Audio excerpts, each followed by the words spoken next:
ज्यापु समुदाय नेपालको नेवार समुदायका सबैभन्दा प्रमुख र ऐतिहासिक दृष्टिले महत्त्वपूर्ण समूहहरूमा गनिन्छ। कृषिमा प्रवीणता र उपत्यकाको सांस्कृतिक र धार्मिक जीवनको निर्माणमा महत्त्वपूर्ण भूमिका खेलेको यस समुदायलाई काठमाडौँ उपत्यकाको आदिवासी जनसङ्ख्या मानिन्छ। सबै नेवार जातिहरूमध्ये ज्यापु जाति, जसमा महर्जन, डङ्गोल, सुवाल, खुमाल वा प्रजापति लगायतका उपसमूहहरू समावेश छन्, उपत्यकाका सबैभन्दा पुरानो बासिन्दा मानिन्छ। उत्पत्ति र प्रारम्भिक इतिहास। ज्यापुहरूको उत्पत्ति गोपाल वंशसँग जोडिन्छ, जसलाई काठमाडौँ उपत्यकाको पहिलो शासक वंश मानिन्छ। गोपाल वंश, जो आर्य वंशका थिए, प्रारम्भमा गाई पालक थिए र क्रमशः कृषिमा रूपान्तरण भए। भुक्तामान राजा, जो नेपालको पहिलो लेखिएको शासक मानिन्छ, गोपाल वंशका थिए, जसले यस वंशको ऐतिहासिक महत्त्वलाई प्रकट गर्छ। गोपाल वंशको शासनपछि महिषपाल वंशको शासन आएसँगै उपत्यकामा किराँतहरूले आक्रमण गरे। किराँतहरूको तिब्बत मङ्गोल जातिका थिए र उनीहरूले उपत्यकामा नयाँ सांस्कृतिक र भाषिक प्रभावहरू ल्याए। किराँत आक्रमणपछि गोपाल वंशका वंशजहरूलाई कृषिमा लगाइयो र उनीहरूको कृषिकर्मी समुदायको रूपमा परिभाषित गरियो। यस प्रकार कृषिमा दक्ष यी समुदायलाई ज्यापु भनेर चिनिन थाल्यो। ज्यापु शब्द नेपाल भाषामा ज्या काम र याफु जो गर्न सक्छ बाट आएको हो, जसको अर्थ हो कठिन काम गर्ने योग्य समुदाय। पछि आएका वंशहरूको प्रभाव। किराँत शासकहरूका पतनपछि 4औं शताब्दी इस्वीमा लिच्छवी वंशको उदय भयो, जुन उत्तर भारतका आर्य वंशका शासक थिए। उनीहरूले स्थानीय संस्कृतिमा समाहित हुँदै नेपाल भाषालाई अपनाए र आन्तरिक र बाह्य प्रभावहरूको सङ्गम गरेका थिए। यस समयमा ज्यापुहरू अझै पनि कृषिमा सक्रिय थिए र उपत्यकाको अर्थतन्त्र र सांस्कृतिक परम्परामा महत्त्वपूर्ण योगदान पुर्याइरहेका थिए। लिच्छवी वंशपछि ठकुरी वंश र पछि मल्ल वंशको शासन आएको थियो। मल्लकालमा, विशेष गरी राजा जयसिंह मल्लको शासनकालमा 14औं शताब्दी नेवार जाति प्रणालीमा ठुलो पुनर्गठन गरियो। ज्यापु समुदायलाई 32 उपजातिहरू थरमा वर्गीकरण गरियो, जसको आधार तिनीहरूको व्यवसाय र सामाजिक भूमिकामा आधारित थियो।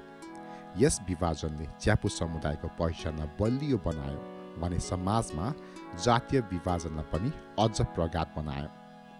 सामाजिक र सांस्कृतिक महत्त्व। इतिहासमा ज्यापु समुदायले पुरानो काठमाडौँको मेरुदण्डको रूपमा काम गर्यो। उनीहरू कृषिमा प्रवीण मात्र नभई व्यापार र हस्तकला जस्ता अन्य पेसामा पनि संलग्न थिए। यसको अलावा ज्यापुहरू नेवार जातिका चाडपर्वहरूको केन्द्रीय हिस्सा बनेका छन्, जसमा उनीहरूले मानिसहरू र देवी देवताको बीचमा मध्यस्थको रूपमा भूमिका खेल्दछन्। उनीहरूले जात्रामा देवी देवताको पालकी ल्याउने र पारम्परिक नाच जस्तै लाखे नृत्य प्रस्तुत गर्ने जिम्मेवारी पनि निभाउँछन्। यी अनुष्ठान र रीतिरिवाजहरूले नेवार संस्कृतिको जीवित र उत्साहित पहिचानलाई जोगाएर राखेका छन्। भाषिक र जातीय धरोहर। ज्यापु समुदाय आर्य र मङ्गोल जातीयका मिश्रणको रूपमा चिनिन्छ, जसले काठमाडौँ उपत्यकामा भएका विभिन्न आप्रवासन र सांस्कृतिक एकीकरणलाई प्रतिनिधित्व गर्छ। नेपाल भाषा, जसलाई ज्यापु र अन्य नेवार समुदायले बोल्छन्, प्रारम्भिक गोपाल वंशका प्रभावबाट उत्पन्न भएको थियो र पछि किराँत र लिच्छवीहरूको प्रभावले यो भाषा परिष्कृत भयो। केही किराँत वंशजहरू जो अझै नेपाल भाषा बोल्छन् नेवार किराँतको रूपमा चिनिन्छ, जसले क्षेत्रीय सांस्कृतिक इतिहासको मिश्रणलाई प्रकट गर्छ। धरोहर र आधुनिक योगदान।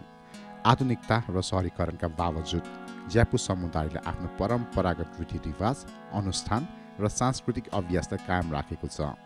उनीहरू काठमाडौँको सांस्कृतिक जीवनमा केन्द्रीय भूमिका निभाइरहेका छन्, सङ्गीत, नृत्य र धार्मिक समारोहहरूको महत्त्वपूर्ण हिस्सा बन्ने गर्दै।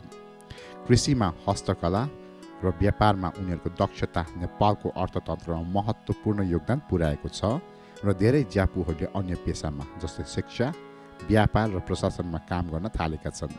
यद्यपि उनीहरूले आफ्नो सांस्कृतिक धरोहरलाई कायम राखेका छन्।